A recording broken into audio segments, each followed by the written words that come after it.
അപ്രതീക്ഷിതമായി പ്രിയ ഗുരുദേവ് ശ്രീ ശ്രീ രവിശങ്കറെ ഒരു നോക്ക് കാണാൻ സാധിച്ചതിൻ്റെ സന്തോഷത്തിലാണ് യു എയിലെ ആയിരങ്ങൾ. റാസൽ ഖൈമ ഭരണാധികാരിയുടെ ക്ഷണപ്രകാരമാണ് ഗുരുദേവ് റാസൽ ഖൈമ സന്ദർശിച്ചത്. തുടർന്ന് റാക്ക് ഹോട്ടലിൽ നടന്ന സത്സംഗിൽ ആയിരക്കണക്കിന് പേരാണ് പങ്കെടുത്തത്.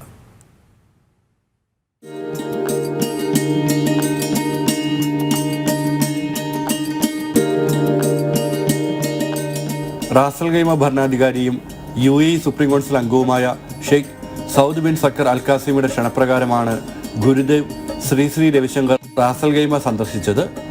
തുടർന്ന് റാക്ക് ഹോട്ടലിൽ നടന്ന സത്സംഗിൽ ഗുരുദേവ് പങ്കെടുക്കാൻ എത്തുകയായിരുന്നു. UAEയുടെ വിവിധ ഭാഗങ്ങളിൽ നിന്ന് ആയിരങ്ങളാണ് ആധ്യാത്മിക ആചാര്യനെ ഒരു നോക്ക് കാണാനെത്തിയത്. ആർട്ട് ഓഫ് ലിവിങ്ങിന്റെ ആഭിമുഖ്യത്തിലായിരുന്നു പരിപാടി.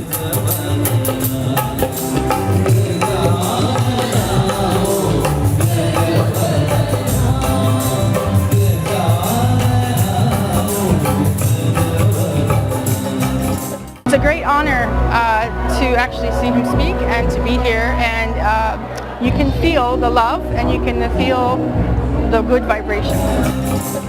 ഗുരുദേവിന്റെ ഓരോ വാക്കുകളും നിറഞ്ഞ ഹർഷാരവത്തോടെയാണ് സദസ്സ് സ്വീകരിച്ചത്. Make your anger very expensive. Use it sparingly.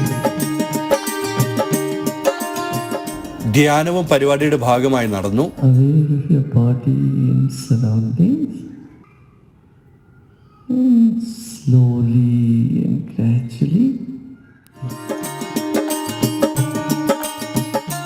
ചടങ്ങിൽ രാജകുടുംബാംഗങ്ങളും ഭരണാധികാരികളും സാമൂഹ്യ സാംസ്കാരിക വ്യവസായ രംഗത്തെ പ്രമുഖരും പങ്കെടുത്തു. ആദ്യമായി ഗുരുദേവിനെ കണ്ടതിന്റെ ആവേശത്തിലായിരുന്നു ഏവരും. And it was really a wonderful event here in Ras Al Khaimah, where everybody came from the Middle East and from UAE, and we had a huge celebration here. It was really wonderful to have Gurudev Shri Ravi Shankar here with us in Ras Al Khaimah as a surprise. ആധ്യാത്മികതയുടെ നിറവിലാണ് ഏവരും പരിപാടിക്ക് ശേഷം മടങ്ങിയത്. ചിലർ സ്വപ്ന സാഫല്യത്തിന്റെ ആഹ്ലാദത്തിലും. ജനം, Dubai.